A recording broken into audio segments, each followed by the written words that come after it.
Welcome to the smartest doctor in the room. I'm your host, Dr. Dean Mitchell. I would like to take a moment. Today is September 11th that we're recording this, and in memory of all of those who perished and the families that were affected, by this tragedy. It's been many years now, but I'm in New York, and I don't think any of us, even the United States, will ever forget that day and the ramifications. So with that in mind, my guest today is Dr. Alessio Fasano. Oh boy, that name just flows off my lips. He's a world-renowned expert on celiac disease, gluten intolerance, and probably the first researcher to provide the scientific evidence of the molecule zonulin that increases intestinal permeability and gave rise to the term leaky gut, which I think he has mixed feelings about. Dr. Fasano is a professor of pediatrics at Mass General Hospital, which is a well-known Harvard affiliate, and in charge of the celiac program there. Dr. Fasano's book, Gluten Freedom, which we'll be talking about, with Susie Flaherty, by the way, is truly a classic in this area in helping a layperson, and even myself as a doctor, understand how gluten can be quite harmful, and not just in patients who are predisposed to celiac disease, which obviously we know is a lot more common than we ever realized.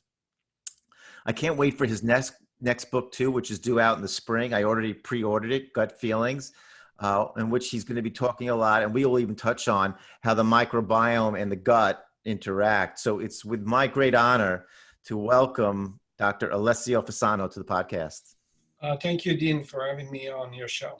Yeah, I feel like we were really lucky in America. We got this Italian import many years ago that's provided a lot of really great stuff. So anyway, actually, the first thing I have to do a little bit with some fun, and then we're going to get to the serious stuff, is that I loved reading Gluten Freedom. I really did.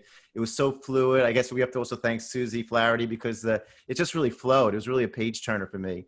And you made complex material quite clear. But I do have to ask you, do you think Gluten Freedom was the right title for this? Because I can imagine a lot of your friends back in Italy, and I know here in the United States, when they can't have pasta or bread, they don't feel exactly like it's freedom. I mean, even in our jails, they get bread and water. So how did you come up with that title? Actually, Susie and I had, this discussion with the editor, and I believe that they come up with 2 or 3 suggestions that this was a catchy one, comes to the title of a book. The author has very little to say because they are more. I know that I've written a book too, and that you're right. They have the last say on the sale. So okay, so it wasn't like here people are just free, because we'll get into it. I mean, it's complex for the patients. I mean, we are in a society where grains and gluten are very prevalent, and even though people, again, really thanks to you and I think Peter Green here in New York, have become so much more aware of that issue, but it's still a struggle for a lot of patients. So, well, again, was it play on the concept gluten-free and got freedom from disease? Right. Okay. I like that. That's good. All right. So let's get into. We're going to first just touch on celiac disease, which is obviously what you're really known for, and I know we're going to get to some of the other really fascinating things that you're working on now. But I tell patients, and I've learned this myself. In the mid 1980s, when I was in medical school, there was about a chapter, a page or 2 on celiac disease in my pediatric textbook. And it showed young children with distended bellies that had chronic diarrhea, and what we call the failure to thrive. They just weren't developing well. When did you start to recognize in your career that this problem was a lot bigger and more common than people realized? I would say definitely when I moved from Italy here in the United States in the early 90s, this was the time in which there had been so much was going on in the world of the science and the clinic of celiac disease from Europe. There were some new information coming up. The fact that this was genetically determined was pretty obvious. The biochemistry of the grain that, produce gluten, came more and more in the radar screen of experts, agronomists, and so on and so forth. So the 2 key elements, so the genetic predisposition, environmental factor triggering celiac disease, became more and more, objects of in-depth analysis. And of course, this was also the time that preceded the completion of the Human Genome Project. And the paradigm at that time was, if you have the genes, you're exposed to the environmental trigger, these are the two conditions that are necessary or sufficient to develop a problem. And when I move over here, with that set, mindset, I wonder why, celiac disease is so frequent in Europe. At that time, the frequency was roughly 1 in 300, and so rare in United States. It was at that time, estimated to be 1 in 10,000. Right, right. We weren't looking for it. That's what I meant to ask you. So in Italy, I know you did a lot of your residency, I guess, training. So you were seeing the cases in Italy where obviously people eat a lot of gluten products. Yeah, and again, of course, the quantity may be important, but this is all or none. Yeah. So, the genes are the same. Right. Because, our ancestors come from Europe. Right. The grains are the grains. Right. So the chemistry is there. Yeah. And the disease was not here. So this is a classical project in which you want to be involved as a scientist, because it's a win-win. No matter what is the outcome of your research, because if indeed was, that was true, that the disease was rare here, you have to assume there was some other factor that prevent these two to interplay, so you will win a Nobel Prize, because you prevent autoimmunity that way. Yeah, but unfortunately, that was not the case, and up to be the second scenario that was overlooked. The problem is, again, it's always the same story. What you find is something, and are you knowledgeable about this? Because, if you don't know what an elephant is, you may just sit just beside the elephant, and the people will ask you, have you ever seen an elephant? Your answer is no.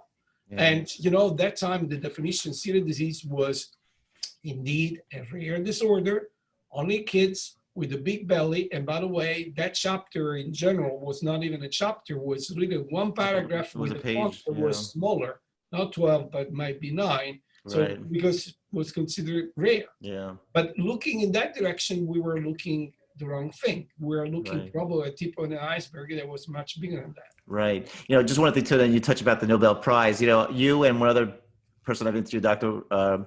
Kevin Tracy, I think are potential Nobel Prize winners. So don't count yourself out yet. I really do. There's Daniel. We'll get to that. All right. And so why do you think also, this was interesting too, and this happened to me in my own practice. We may talk about a couple of these cases where celiac started to present in adults. And I think that's what threw me off. I'll tell you about it after, because I think they're fascinating. I had a couple of cases that I diagnosed, one of them with the help of the patient, because this was 20 years ago, because she came to me and was having, I do a lot of immunology and asthma.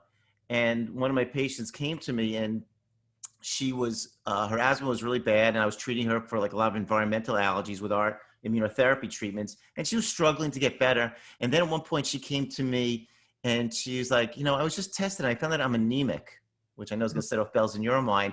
And I said, well, I don't know. I said, we have a friend of mine. He's a hematologist. Go see him. She went to see him. He evaluated. He trained at the NIH. He's a really good guy, And he says, you have iron deficiency. Let's put you on iron. And lo and behold, a few months go by and she's not better. And then she was a very bright patient. Again, this is 20 years ago. She comes to me, she goes, do you think I could have celiac disease?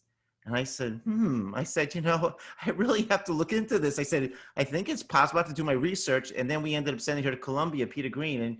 And sure enough, she did. And once she cut out gluten out of her diet, not only did her anemia resolve and her joint pain that she was having, but her asthma got better. So that was for me, the eye-opening moments. But why do you think that, it shifted, that we're seeing there's more now older people, like they're not presenting, as children as much anymore? We, as a matter of fact, all the major experts historically were pediatricians, because we thought there was a pediatric conditions. Right. And there were already adult cases described, but our interpretation of the matter was, okay, these are people that probably had celiac disease forever and had symptoms that are so non-specific, or they were asymptomatic, that they just came under the radar screen, and then they full bloom with the symptoms later on in life. Mm-hmm. And then we again, partially to try to answer why celiac disease is so rare in the United States, start to follow prospectively these families in which there were family history of celiac disease. And so the kids that had celiac disease, mom and dad did not, but they were part of the screening, and we followed for them for years. And we start to realize that these people that test negative for years, then all of a sudden they shifted, they became positive.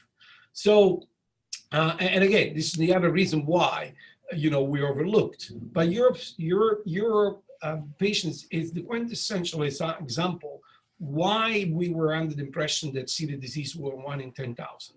Because an adult with anemia that doesn't respond to oral supplement, it would never be considered as a possibility, as you did not at that time. Right. That this could be related to a malabsorption of iron secondary to celiac disease, because the paradigm was celiac disease developed early, and it can be at this age. Or if you're obese, you will not screen anybody that's obese.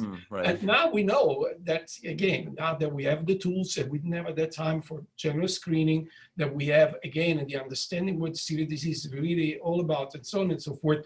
Now we know that celiac disease can occur at any age. They can. I have patients that develop celiac disease in their late 80s. Yeah, and that's anemia, crazy. Wow. It's the most frequent way that the disease presents itself, not with diarrhea. To have diarrhea, weight loss, you have to have a substantial amount of your intestine inflamed. Right. Well, we absorb iron only in a few inches of our GI tract soon after the gut. If those are gone and the rest it's spared, you will not have diarrhea, but you will have anemia. That's a great point. With that fatigue and so on and so forth. So the reality of the story that, these big advance on the screening tools, the better understanding what the disease is, all 9 yards, they now make us, pretty, in tune with what is the epidemiology of celiac disease. You can develop this at any age. Remember that when we start this, I personally was accused of trying to sell the refrigerator in the North Pole, because said, you're wasting your time. Right. And there was a lot of pushback at that time, because they said, we checked for it and he's not here. Now this is memory history is not there anymore, but now nobody would even question the celiac disease. Of course. It's frequent. Let me ask you too, because we're going to jump around a little bit, but one of your things which I love is like you called it two different things, your holy trinity and your 3 pillars of what causes this whole issue to be present. But do you think to take one piece of that, the environment, do you think that also gluten has changed? I remember reading an article in one of the magazines here in New York, it was very good, about super gluten. I mean, and maybe about that wheat has changed from the way it was, harvested years ago. Do you feel that could be a reason that we're seeing these later onsets, or no? I'm not sure, actually. Well, first of all, not only we see later onset, we see this, steep increase in the frequency of celiac disease. So there's really, like any other immune disease and epidemics, these conditions. I don't think that the genetic or grains has been the reason why we see this increase. As a matter of fact, there have been changes, but we're measuring centuries and millennia. So the Greeks and Romans, they were eating wheat was 4% of the plant was gluten. Now the modern, wheat that, have been a reiteration of the agricultural revolution 2-3 centuries ago, has 3 times more gluten. So there's been an increase, of course. But these epidemics, succeeded these changes. So it's not that the grains changes. However, if you ask yourself, are we eating more gluten than we used to before? The answer is probably yes. Why? Because gluten is used in the food industry. Makes food very, if I want to say, doughy and tasty. Yeah. Absolutely, and to glue stuff together so that will be. It's the texture, the way I say it. People, that's what people love. Yeah. Yeah, and that's the reason why who has to embrace a gluten-free diet as a celiac has the challenge that I know that I don't eat pasta and pizza, but there are a lot of other products that. Right. Apparently, they should not have gluten in there, but because they pile it, exactly, they pile it in. So all in all, maybe that you will end up to eat more because of that. Yeah, just to talk about in the past also, which I find interesting, that and you mentioned that obviously we think that some of our ancestors, whether it was in the last 50, 100 years, and obviously going back maybe thousands of years, ate a different diet that we ate. And, I sometimes like to tell my patients when we're trying to, because there is obviously, we're going to get into this later, there's so much confusion about what's the best diet to eat. And obviously I think it's very particular where you live, but, people I sometimes say to patients, I believe, quote, in the biblical diet. If it was around the biblical times, you could eat it because it was, fresh food, and, they ate the olives and they ate, the fruits and the vegetables that they grew. And of course they killed the animals and they fished, for the fish.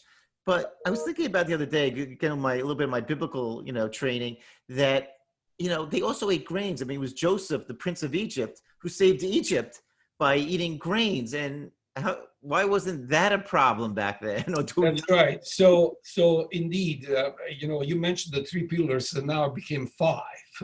That's right. And then we can go a little bit more in details on that. But the reality of the story is nutrition is absolutely instrumental. But not because the different grains, the amount of gluten, and so on and so forth, because the nutrition influences so many other functions in our body, particularly how belligerent or friendly is your immune system with yourself. Right. And and again, we can discuss a little bit more in details why that's the case. But the reality of the story, we've been having a shift of the way that we eat that has been dramatically fast in the very last short period of time. So for 99% of our evolution, we've been eating it the same way. And then, three major events occurred that really changed the entire ordeal. Of these 2 million years of history, the first major change was 10,000 years ago with the advent of agriculture. And therefore, you are not a gather-hander anymore, but you can predict. So you develop, the capability to, have a predictable amount of food. You domesticate, crops and animals and so on and so forth. The second major change was urbanization. So that people, they start to move to cities because that's where the job opportunity was. Mm-hmm. And therefore, less and less people were, in the countryside doing agriculture.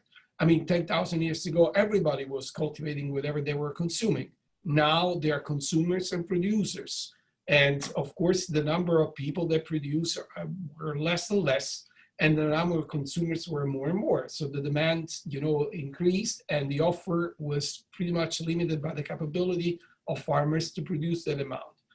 The kiss of death of what's going on now, I believe, is the third reiteration of the change, the globalization. So little farmers that would produce and sell locally are getting more and more rare because it's not a viable, economic, paradigm. While big corporations, they took over and they produce large amount of food. That means that this food probably is produced in one place and needs to be moved thousands of miles where it's consumed. And in doing that, you have to preserve this food, because if you lose part of this, it's a major economic loss. Yeah. And even when you grow this stuff, let's say crops like wheat, you can't afford to lose, that products, and then you have to use pesticides and so on and so forth. So all this, that that's the other X factor. That's right. That needs to be shipped, so you have to use preservatives, that you have to be protected, and therefore pesticides and so on and so forth, led to the dramatic change of what we did. Because you can make the argument, as you were saying, in the biblical time, we're eating gluten with grains, but these are very different grains. So bottom line is that, at the biblical times, you were eating the same grains maybe that we're eating now. From the organoleptic point of view, though, that's not the case, because, they need to be produced and in one place, shipped in another place, preserved, the crop and so on and so forth. So. I want to bring up even before biblical times, because you're such a good speaker. I was watching one of your presentations. I'm not sure if you're a part-time comedian, like if you go to the clubs in Boston, but because you were saying once, pre, urbanization times, man, 90%, 99% of the time was searching for food, and 1% was thinking about reproduction. And you thought that balance was a little bit off, which it is off. You had me laughing very hard, whenever you're sitting through a medical lecture, having some very good humor interspersed definitely drives home the points. But let me ask you something. Do you think, again, with what's going on, that celiac disease or gluten, we're going to get to sensitivity and tolerance, should be screened for pretty regularly? And if so, which tests would you do? Because, again, and we'll try to make this helpful for the listeners, because they all they know is I want to be checked for, they'll come in saying, I want to be checked for celiac. That's right. And, So, the tests, which, you can describe. well, the premise in terms of if screen and how frequently and why is the fact that, celiac disease is a one of a kind autoimmune disease. You give the example of somebody that, developed a symptom that apparently has nothing to do with, the gut and the diarrhea and so on and so forth. So, this is not like diabetes. You pee a lot, you drink a lot, it can be anything else but diabetes. Maybe melon versus inhibitors, but it's diabetes. Here, I can really challenge you to tell me any kind of sign or symptoms that I will make an argument that can be associated with celiac disease. It's so, it is really a clinical commodity. And how about all the IBS symptoms? I mean, like anybody that comes in, saying, I've been, right? I mean, should that person be screened for celiac? Well, the reality of the story is when I started all this, there were no labs available. We have to set up our own lab. Now everybody can screen for celiac disease for $40. $40. Right. So the suggestion I give to my colleagues and healthcare professional is low threshold. If you really think that this could be celiac disease, it's a blood test that looks for specific autoantibodies are called anti-tissue transglutaminase, or TTG for short, that will give you a great level of confidence that you're in the right direction. And if you are, then it's the time to refer your patient to a gastroenterologist, celiac expert, and then eventually they take from there. But again, my recommendation is to use a low threshold of screening. Okay, you brought up, I hope the listeners will stay with us on this because I think it's so important. I mean, I had to do a little extra always reading over the years, but I got more comfortable with this. So the tissue transglutaminase, the TTG, and I think IgA, that's the one that is considered the most, it's a very good screening test. I believe was that the anti-endomyosomal antibody is the good confirmational test. Yeah, the anti-endomysium antibodies is something that is more subjective because somebody has to look at a microscope and make a call, while the anti-TTG is a machine that reads. Okay. So, the combination of the two, they give you a great level of confidence. But for practical purposes, also for cost purposes, just doing the TTG antibodies, that is the screen. IgA, it's a good first screen that every PCP or pediatrician should. Right. So that's a great thing to know. Yeah. And let's get to the trickier part, because I remember I used to, it's funny, the labs also for a while were not really in sync. A lot of the companies that we use, and we were getting gliadin antibodies. And a lot of times those could be positive. And I know you're probably like now saying, oh, how am I going to explain this? But, again, it's interesting because I went to a lecture in New York by Peter Green. He would actually lecture to our immunology society, and really was clarifying, like, these gliadin antibodies are very non-specific. We don't know what to do with it. And then in your book, and we're going to get into about, how all of these other gluten sensitive symptoms. So what do you do with that? Do you order gliadin antibodies? Do they mean something to you if the other ones are negative? So there are a big difference between the anti-TTG and the anti-gliadin antibodies. The anti-TTG antibodies and antibodies, again, one protein that we produce. So it is what we call technical autoantibody. So you attack your own body. So it's a good biomarker of autoimmunity. The anti-gliadin antibodies, again, something that doesn't belong to our body. Right. Good point. In this case, gliadin. It tells me only three things. One that I know already, that you're eating gluten. The second one that this gluten or fragment of gluten will sneak through your gut barrier and get in your body. Okay. And the third, that the immune system sees an enemy, something that doesn't belong to your body, does its own job. Fight against it by producing specific weapons. In this case, the antibodies against gluten. And then these are the anti-gliadin antibodies. In the 70s, when we didn't discover TTG yet, that was the only test that we had. And we used that. Okay. And again, was just to tell us that we have problem with gliadin. Right. But we're not telling us what that means. A lot of people, they're healthy. They may have anti-gliadin antibodies just because their gut leaks. That's all. Well, do you, but the gliadin antibodies, just by the way, like I think they make IgG and IgA ones. They do this, and then again, it's just telling you you're eating gluten. There's nothing else that it really. No. And again, the rule of the law when it comes to the subgroup of antibodies is that an IgA response, no matter if it's to gluten, to TGG, and so on and so forth, is telling us that this is something that is happening on a battlefield that is the mucosa. Right. When it's IgG, that's systemic, goes everywhere. Mm-hmm. And so that's the reason why the IgA are more specific for what we're looking for, because we're looking for inflammation at the mucosal level, i.e. at the battlefield, and the IgA antibodies gives us more confidence that's what is going on there. The IgG is more systemic and can be non-specific because you can have, let's say an inflammation somewhere else that with the death of cells that leaks out to this.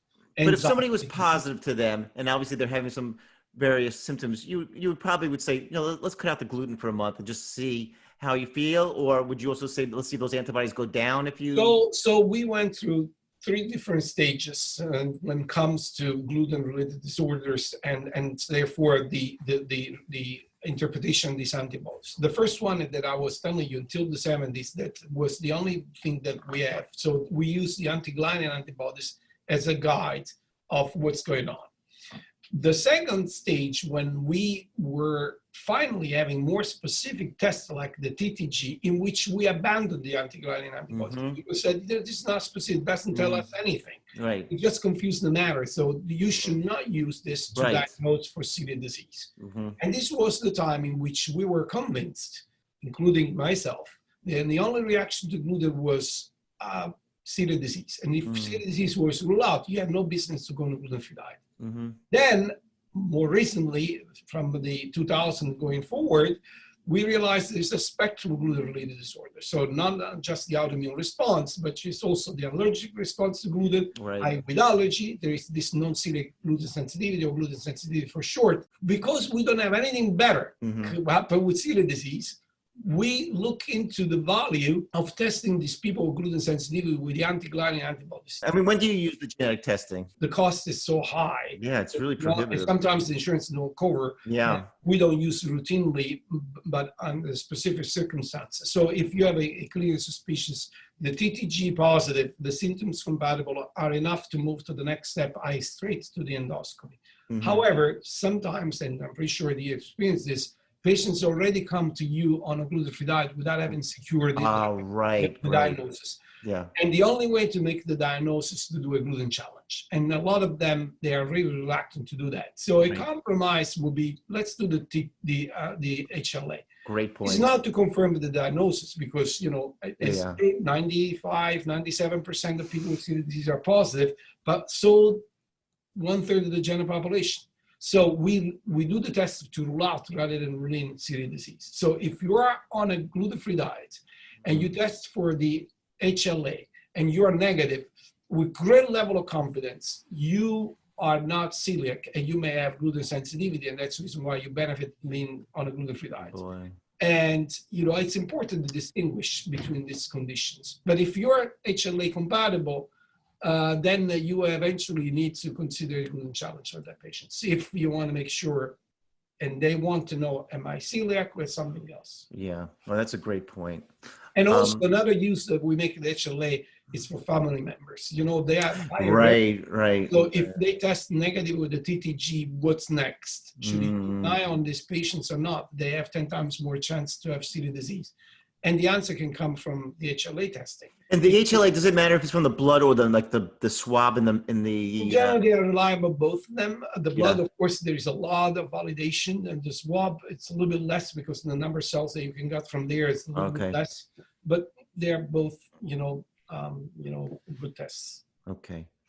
We're going to move on to something else, which again, to me, as I said, I think this is Nobel Prize worthy, because it just opens the door. My background's in immunology, allergy, and infectious disease. So, the different mucoses, whether it's the gut or the lung, but disease and inflammation in general, I think we're really realizing how important the gut is. Now, in your book, and actually in one of your lectures, you said one of your favorite words in the English language is serendipity. and as you wrote that in the book, I couldn't wait to ask you the question. I said, isn't there a word in Italian for serendipity? There isn't, no? There's no such a thing. We are very, because you have beautiful language. In Italy, and so we have to use several words to really represent exactly the same concept, but there is no such a thing. Yeah. But this was really a serendipitous discovery But putting this immunological context of the story, when I was speaking about the 5 pillars, definitely you have to be genetically predisposed. Definitely you need to have the exposure to environmental triggers. But in order to develop any chronic inflammatory conditions that affect humankind, it looks like there are another 3 elements that must be there. One, a breach of these barriers that segregate the enemies from our body, so that these two world, the genes that live within our body, and these instigators and in general large molecules that are kept at bay under normal circumstances can physically interact. So you have to have an increased, permeability. The gut to be in the largest interface, but as you said, the lungs, the genitourinary tract, and so on and so forth. The 4th element is the immune system. Of course, the immune system needs to become hyper-belligerent so that you have this chronic inflammatory process. And the 5th, and probably the most important of all, that explains why, for example, people can develop celiac disease at 70, is the microbiome. So in other words, this ecosystem of microorganisms that can eventually epigenetically push on your genes so that you switch from genetic predisposition to clinical outcome. Yeah. What is interesting that these 3 last elements that we were not aware of, they highly influence each other. We know now, scientifically speaking, that if you have a leaky gut, that again, a term that I don't like too much, but if you have a barrier that is jeopardized, of course, you have excessive access of non-self antigen, therefore the immune system will be affected. And if the immune system is affected, the composition of the microbiome is affected. If the composition of microbiome is affected, your gut can become leakier. So they all influence each other. Let me ask you, this is important because it became such a big thing in the holistic functional medicine community, which I do work in. So leaky gut became the buzzword. Now, you discovered zonulin, the molecule that basically, as you describe in your lectures, which I'm going to encourage people to watch online if they're really interested in this stuff too, is that essentially the drawbridge that opens up the gut permeability. But did you use that term, or did that just get taken in the lay press, that this thing leaky gut? Or, because again, obviously if you say, increased intestinal permeability, people are like, what? So because you do use it in your book, and it does drive home a really important point. Again, maybe misused sometimes. So why do you have?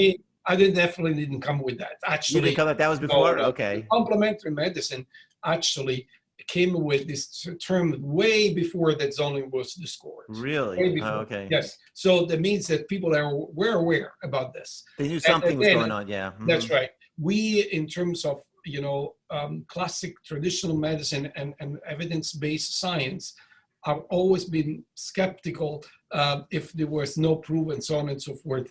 And again, I don't see the dichotomy at all between complementary and traditional medicine. I believe they are complementary to each other. While other colleague of mine, they consider this, either alternate universe. That's right. It's not true. It's not true. But anyhow, the bottom line is, I don't have a problem as much with the leaky gut.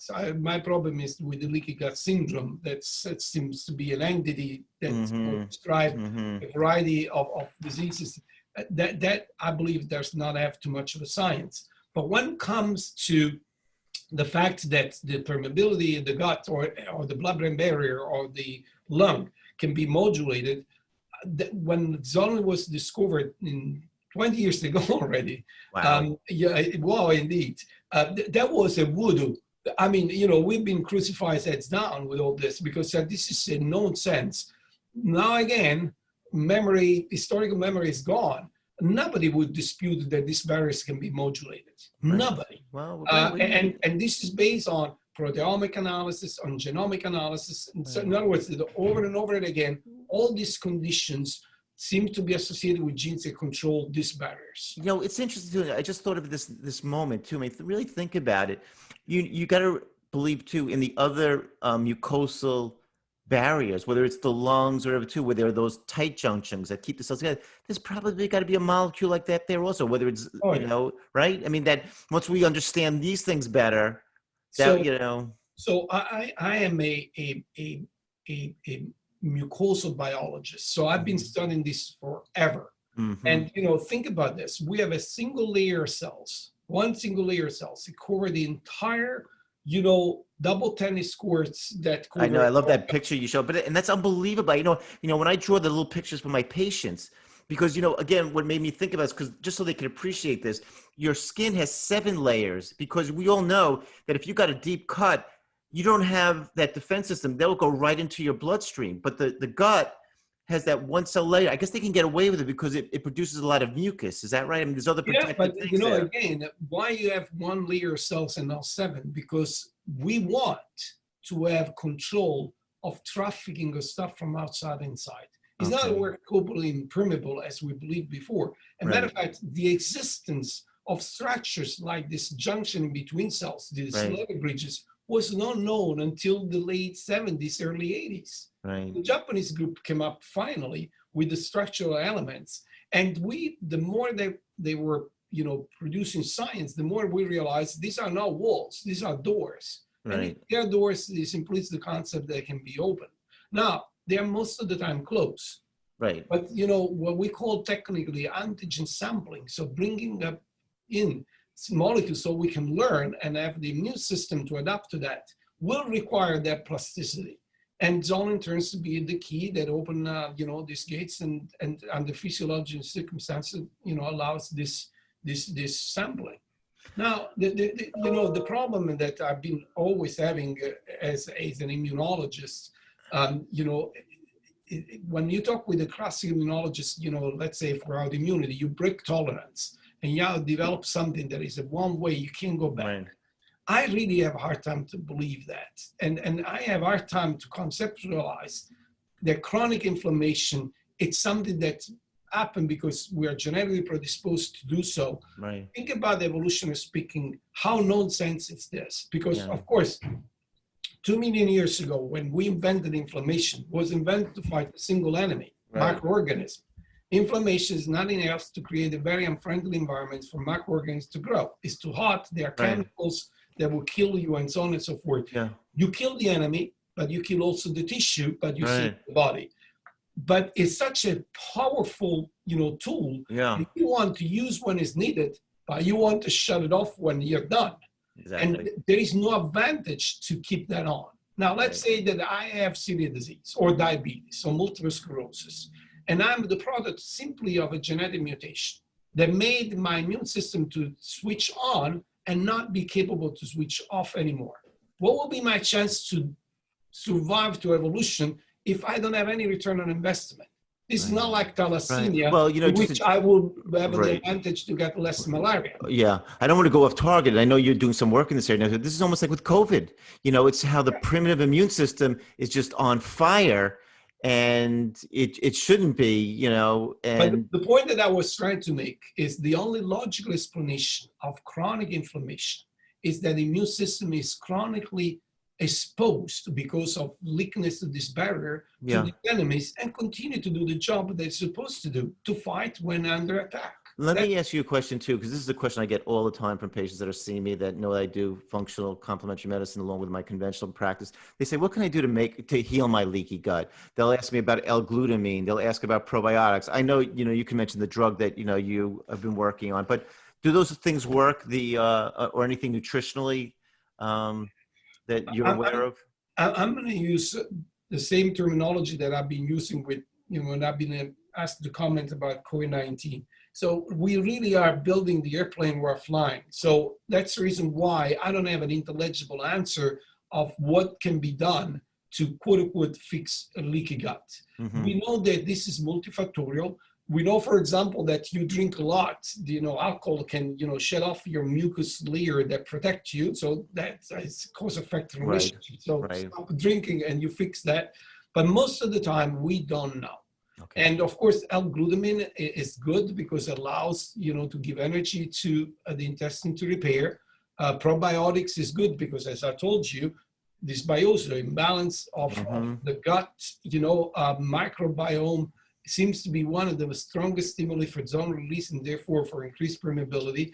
The reality of the story is that until we do not have more basic understanding of what are the stimuli that create the problem in that particular person, you don't have, a target intervention. So you can do general things, as we said. And I have to say, going back to nutrition, sometimes just a healthy nutrition is the best way to go. Yeah. Because if you have a dysbiosis because you eat a Western diet, that will give advantage to some microorganism that we know as a fact can increase gut permeability because of regulating the zoning pathway.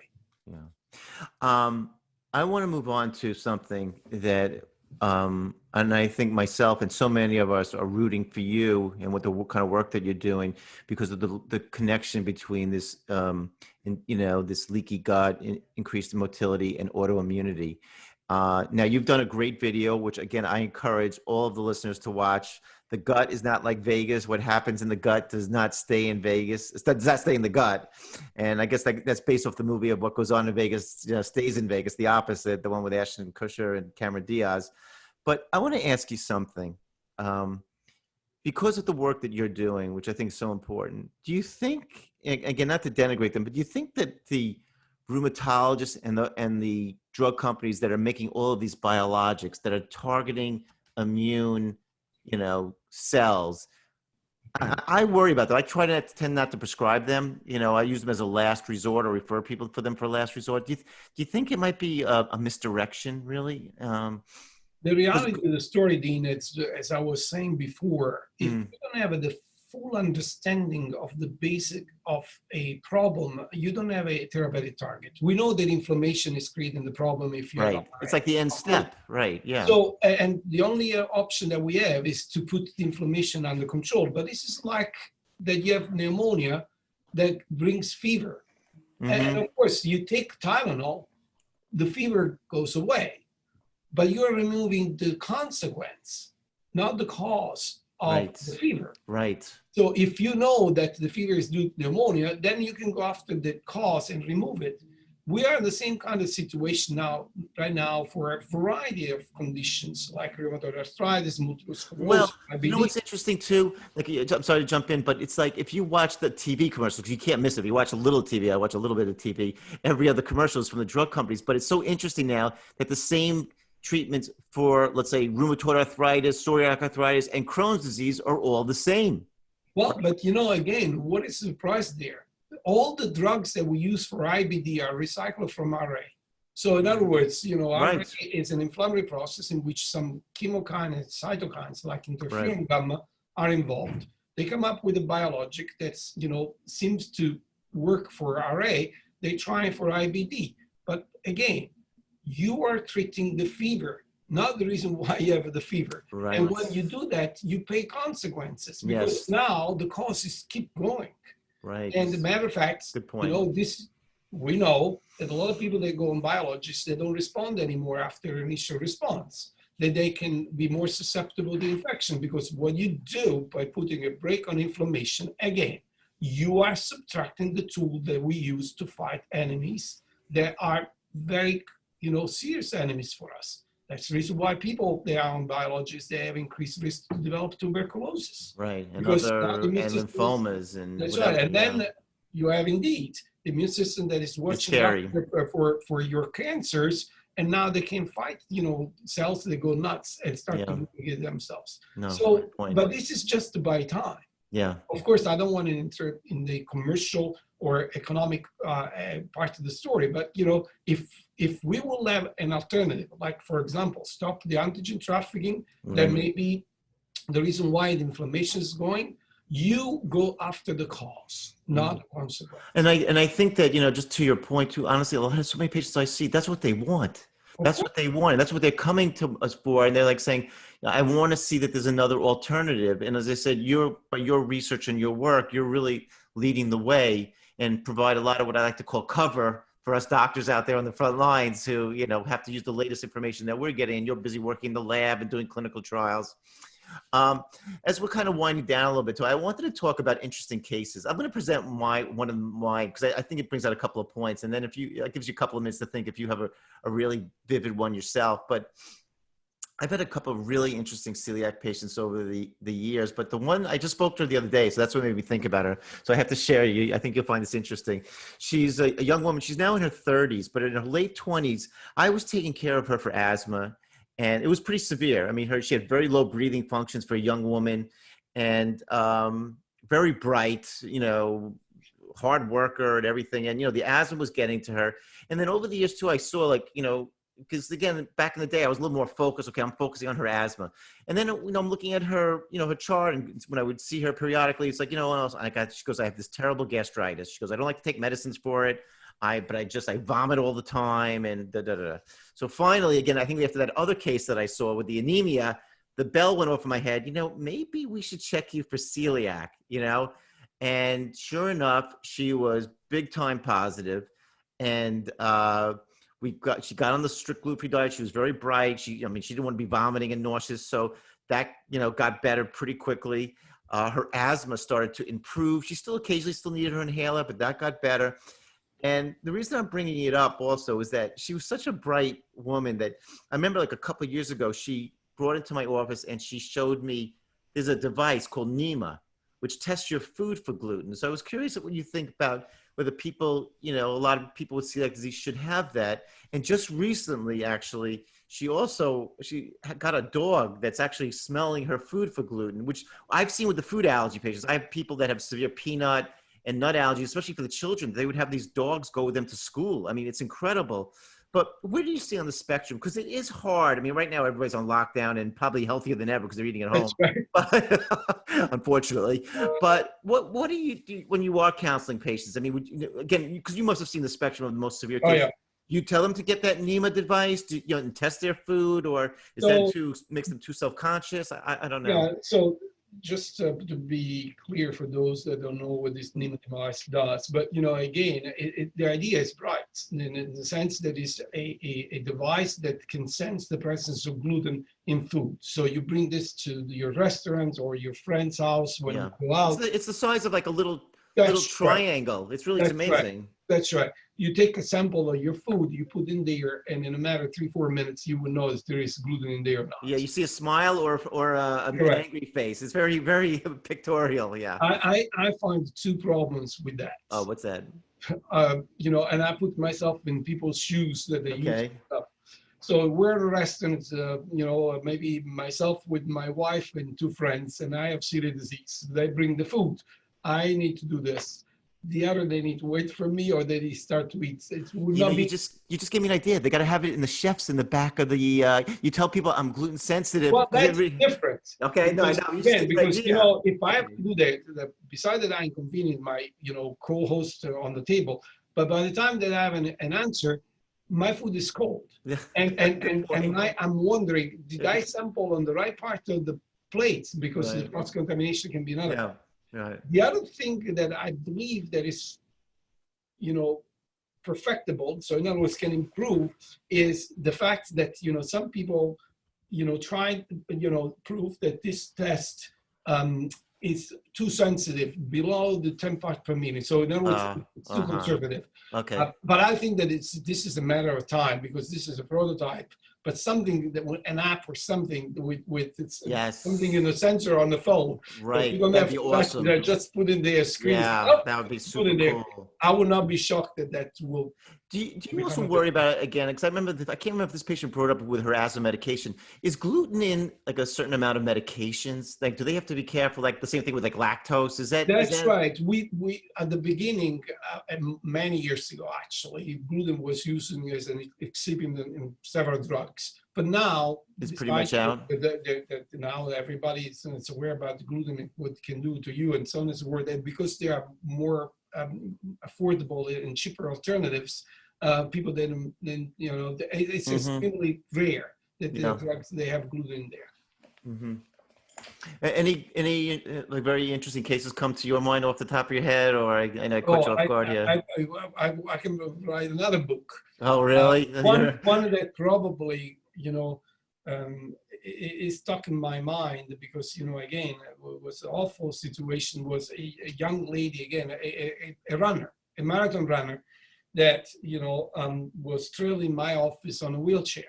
Oh, and she said, "Listen, you are my last hope, after which I will kill myself." I said, "This is not a good start of this conversation." Wow, a little pressure. No pressure. So her story was the following. She had some gastroesophageal reflux, nothing really major, that started like 6-7 months before that she came to the office, and they didn't respond to the, anti-acid treatment and so on and so forth.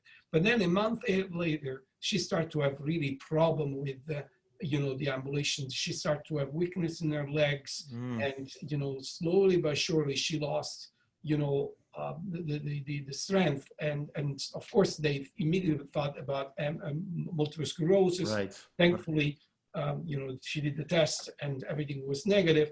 And then they thought something else, a little bit more esoteric, pernicious anemia, Lyme disease. No, everything was negative. And here she is on a wheelchair. So somebody decided to test her for eventually the autoimmune celiac disease testing, and she tested negative. And she, I don't know why, she tested for these anti-gliadin antibodies, and they were positive, the old tests. Wow. And that's the reason why she came to me, not for anything else, because if she had done only the TTG, probably they would have seen her. Not be the reason. She said, what do you think about this? Can this be the reason? Said, very unlikely, my dear, very, very unlikely. But we had to do an endoscopy, and she didn't have anything there. Long story short, I said, if you turn every single stone from the ground, there's no other explanation. This can be peripheral neuropathy from, gluten sensitivity, but, this is really a long shot in the dark. Well, she decided, I have nothing to lose. I want to do this. So she went on a gluten-free diet. Like in a matter of 3 months, she was able to walk with a cane. After 6 months, she was able to walk without a cane. And after here, she ran marathon again. Oh my God, that is a story. This is now an I know. case. I know. You have to be so careful, but sometimes in those dramatic cases, it gives people a lot of hope, and also to pursue. She would have been on a wheelchair for the rest of her life. Oh my God. She was not stubborn and really trying to make That's incredible. This. That's incredible. I'm going to ask you one last question as we wind down in this amazingly informative, fun interview. Do you feel pretty much everybody should be gluten-free? Or at least, not saying they can't have fun once in a while. Like I tell my patients, again, obviously you don't have celiac disease, but do you think the general population would be better off? I mean, I'm not, you don't have to run for office in Massachusetts after. Don't worry, we're not going to. That's right. So I want to go back to the word of wisdom that you start this interview with, the fact that the more we depart from the way that we evolve as a species in terms of what we eat, the more we are in trouble. And that's the reason why the Western diet is so detrimental for us. I think that it's not a matter of gluten that needs to be eliminated from everybody, because there are a lot of people that ask me this, because gluten is one of the stimulus that releases zone. So we all leak when we eat gluten. But there are consequences. If you don't have the other genes that put you at risk for chronic inflammation, that leak goes on and off, and that's it. It's not staying on forever. So personally, I think that, everything, including gluten, that is consumed in moderation and balance, it's good for you. Because, it's the excessive that is a problem. Right. So, even red meat, for example, we're omnivore. I think that red meat is fine. And it was fine, for our gutters hunters. But to cut an animal, you need to work much more than getting a piece of fruit or tubers that don't run anywhere. And they weren't eating 16-ounce steaks back in the day. They were lucky they got a little piece of meat for a couple of days, and then And again, because in general they caught a really small animal. They didn't got mammoth. So every small animal we have to share with with the other people. If we eat a lot of fruits, a lot of vegetables, a lot of nuts, tubers, olive oil, and especially meats, fish, and so on and so forth, and gluten, I think that will really feed the microbiome that has been engineered to live in a symbiotic relationship and therefore in a peaceful way with us. That's what I think. So I don't advocate gluten-free for everybody, but moderation for everybody. That's a great answer. All right, I'm just going to summarize a little bit for anyone who's been listening or tunes in what we discussed. Basically, celiac disease and gluten intolerance, it's a lot more prevalent than we previously imagined. Increased intestinal permeability or leaky gut is a real phenomenon and has serious implications and probably for autoimmune conditions and other extra intestinal symptoms. Gluten evaluation is now more accessible than ever. Your doctor can order a simple test to screen you for that. I'm definitely encouraging all of our listeners who have any interest in this to get the book Gluten Freedom. It's terrific, really great read. And as I said, I cannot wait for Gut Feelings to come out in the spring, and maybe I can schedule another podcast with Dr. Fasano, because I'm sure once I get to read that, I'm going to have a lot more questions. So Dr. Fasano, I want to thank you again for making the time. I know you're super busy and you're doing some incredible things there. Even with COVID, I heard from some of your assistants, which I think is so commendable and remarkable. So thank you for being on the podcast. Thank you for having me. I really appreciate it. My pleasure.